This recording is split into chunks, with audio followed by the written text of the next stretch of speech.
Hi, I'm Fabio Giovanni and I'm an international property consultant. Hi, I'm Victoria Zafirova and I'm an international mortgage broker. And today we're basically going to go over what mortgages are, how to utilize equity, and if you are new to real estate or even if you are an experienced real estate investor, how to actually utilize mortgages and leverage the bank's money. She's the expert, I'm the expert in real estate. Let's crack on. So first of all, just so the viewers know who you are, how long have you been doing mortgages, where did you start, and yeah, why do you actually do what you do today? So just a bit of background on me. I've been doing mortgages for the last 7 years across the UK and here in the UAE, and I suppose the reason I do what I do is to help people finance a property, leverage money, like you said, from the banks, find them the best deals. So I work with all of the banks in the UAE, in the UK, and I'm able to source the best deal for the client. It saves them time. Instead of you going to every bank, I do that for you. Okay, so what you're basically saying is also, instead of going directly to the bank, which obviously banks will always want you to work with their products, you analyse all the products to make sure the client gets the best deal, correct? Correct, exactly. So I know in the UK lots of clients do equity release, and for those that don't know about it, I know in the UAE not a lot of owners actually know what equity release is. From some conversations I've had with owners, they never even knew that they could release money from their property. For the viewers, what is equity release? Equity release essentially is, let's just say you own a property of 5 million dirhams and you bought that cash, so that's all of your equity. So let's just use an example here. This is your house, excuse my drawing. The house is worth 5 million dirhams, or you bought it for 5 million dirhams. So at the moment all of your cash is in this property. So equity release is essentially extracting money from the property and being able to invest it in another property, as an example, or to do home renovations. So just to give an example of how this would work in the UAE, so let's say you want to buy another property here. So if this property is worth, let's say, you want to buy 2 million dirhams as an investment, so this is a 2 million dirham property, but you don't have any cash because it's all here. What the bank here will do is give you up to an 80% mortgage, subject to, of course, you affording the mortgage, which is 4 million dirhams. This 4 million dirhams you can then use to purchase this property here at 2 million dirhams cash. You could even purchase another property here for 2 million dirhams. So now what's happening is, instead of your cash being locked in the property here, you're diversifying your investment, and this property here is producing rental income, and this property here is producing rental income. Okay, so it basically allows you to actually leverage to actually get more. And to be honest with you, when you're a real estate investor, depending on your strategy, are you looking to expand your portfolio or stay in the game for at least 20 years? It allows you to have more access to liquidity, rather than just putting all your money in one project. Now you've got to save again and you've got to wait the next process until you can obviously buy another property. So who would you say this model is best for? I would say this is for clients that are looking to diversify, and clients that, you know, understand the property market. It's like, if someone doesn't understand crypto, as an example, like they wouldn't feel comfortable then potentially investing in crypto unless you have an understanding. So I'd say this is for clients that do have an understanding to a certain degree, but also working with brokers such as yourself to understand, okay, I'm taking this money out and this money is costing me, let's just say the interest on, the interest on the 4 million is, let's call it 4%. That's what the bank will charge you as an interest rate. So it's understanding, this is costing me X amount, what return on investment am I getting by, you know, investing in these two properties? This property, by the way, this property can also be leveraged, so you could also take another mortgage on this one. We're just using a cash example here. just to keep it simple. But this property could be a ready unit, so they get the rent straight away. So this one could be a ready unit, this could be an off-plan purchase. So it then depends on that client strategy, working with someone like yourself to understand what is actually the return on investment.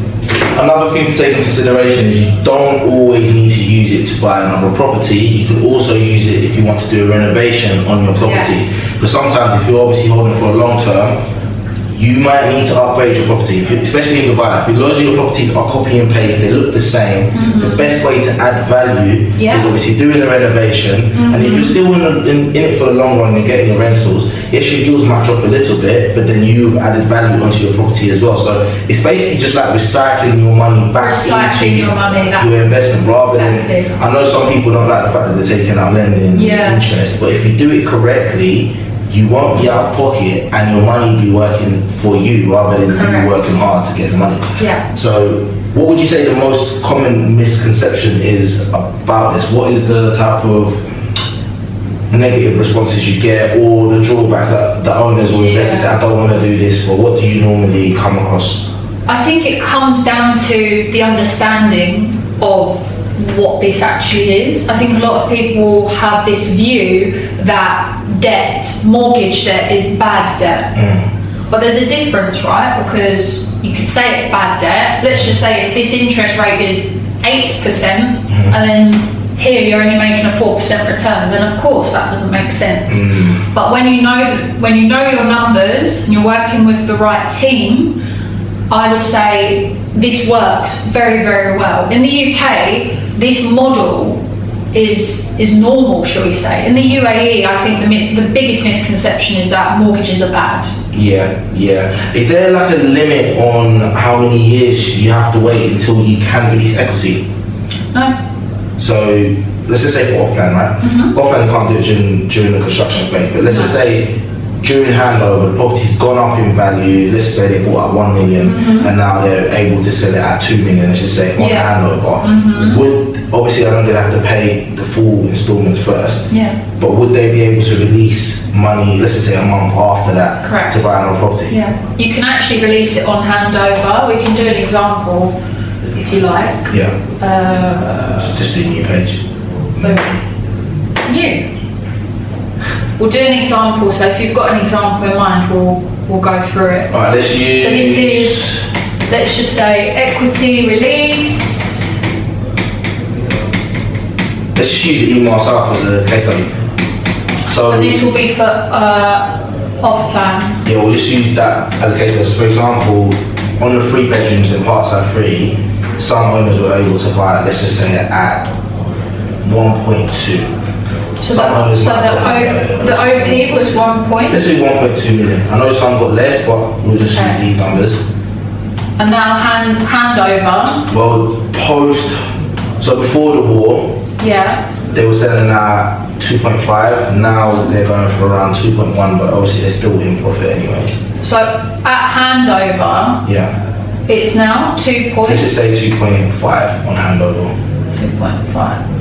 Okay, perfect. Give us an example of how much they could release, and this is a cash purchase. We'll give you a mortgage purchase as well. So the OP was 1.2. Now the property, let's say, has handed over or handed over, and the new value is 2.5 million as of today. So what the banks will do is they will give you an 80% or up to an 80% mortgage based on today's value. So 80% is 2 million dirhams.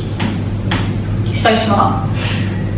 So that 2 million dirhams, you can then invest in another property, another 2 properties, however you'd like to use that money, or you can do home renovations. But you can see here that you've gone from 1.2 million of the OP price, and you've actually extracted 2 million dirhams out of this property. So in this scenario, I think really this is where the market is. No, definitely. I think this is what they do a lot in the UK. Especially if I feel like when you're diversifying your portfolio, it's very important to know, are you in a position where you need cash flow, or are you in a position where you can put money aside and let it grow as if it's a stock? Your portfolio, I would say, needs more rentals then off plan, but that will balance it out. But obviously with a property like this, you could obviously get another property that would then pay this mortgage with that, or you can get another off-plan property at 2 million, which we have done obviously a full analysis on, that we know, okay, if we purchase this and resell, let's just say in 5 to 10 years, I don't really believe in the 2-year, 3-year flip anymore. I think the market's changed a little bit, but as you know, with real estate, it's about when you enter and when you exit. But that's something we can discuss if you obviously want to go in more detail with myself. So now we're going to give you an example of what you can do with a mortgaged property. Same property that we're basically done with a cash purchase, just to show you if you were a mortgage, if you got a mortgage basically on the end of handover. So let's go. So the payment plan on this one was, let's say 80-20. Okay. So 20% was paid during the construction, and then 80% is due on handover. So 80% of the 1.2 is 960k. So that was 960k. So this 960 is owed to EMA in this instance. So this is owed on handover. Now, using the same example, at handover the property is now worth 2.5 million. And again, from the previous example, we can take an 80% mortgage. The 80% mortgage was 2 million dirhams. Take away 960k, which is owed to EMA, leaves us with 1,040,000. 1,040,000. 1,040,000 can now be used for another property purchase, home renovations, etc. And if you already have liquidity, that can be your top up. So what I find is working with a lot of the portfolio investors, this is what they do. They probably have like 30, even up to 100 properties on their portfolio. If they want to get into another project, instead of reselling, they'll go and check, okay, what properties have already gone up in value. They then release that equity and use that. It might not even be for real estate, but that's the whole point of building wealth, is being able to have this type of, investment that you can obviously pull money out if you need to. See it like a stock market. Okay, cool. So I think the main important bit would be, well, let's go into the next topic, which would be understanding mortgage products, which you would know more. We were talking to a client earlier on, and we were saying, well, the stress test will be high. This is the type of language that obviously new investors would need to know about, or even the end user would need to know about. I hope you guys are enjoying. Get your tea, get your coffee. This is valuable information. Subscribe, like, comment. We will be doing more content like this just to keep you guys up to date and in tune with things you need to know when it comes to real estate. And mortgages. Okay, so we have 2 different mortgage products. This is just very basic that you need to know when you're taking the mortgage. There's a fixed product and a variable product. It kind of does what it says on the tin. You fix your interest rate for, let's just say, 2 years, 3 years, 5 years. Those are the main lengths of time you can fix for. So that means that interest rate of, let's just say, 3.99%, it does not change for the 3-year period. So you have certainty, you know exactly what you're paying, and you can budget accordingly. I would say 98% of people go for a fixed rate. Why is that? Because it gives you certainty, you can budget, there's no fluctuation. Let's just say if you've just started a new job or you've got a young family, you can work around one of the biggest costs, which is a mortgage. So I'd say that's why it's so popular. Now, the variable rate, it differs from bank to bank, but essentially here in the UAE, the variable rate is linked to IBOR. So IBOR is the central bank interest rate, so that fluctuates. A rough example is that the variable rate is anything between kind of 6% to 7%, roughly. So why would people go for that? Right now, there's no reason that you would, realistically. The only The only time that you would go for this is if the IBOR rate dropped. So at the moment it's about 3.85% roughly. But other than that, there's no real benefit to taking this. What about for international investors? Yeah. Is there a big difference on the numbers, and how does it work when it comes to if you're offshore, Yeah. and you wanted to get a mortgage here, and let's just say you don't even want to live here, but you want to leverage mortgage? Yeah, I would say, so for international investors, the interest rates start from about 4.5 up to 6%, and the variable rate is probably 7% to 9%, so it slightly shifts. Okay. So like I said, there's no real reason right now that you would take a variable rate. There's no real benefit to it, because even on the variable rate, if you were with a bank, there is an early exit fee. In the UK, for example, on variable rates, sometimes you don't have an exit fee, so it makes sense to maybe stay on that. Is there any reasons why investors or end users can't get a fixed rate? No, Okay. there wouldn't be a reason. And what's the criteria needed in order for them to obviously even get the mortgage? Is it the same like the UK? For the international investors? Yeah. So for international investors, there's two ways that the banks will underwrite.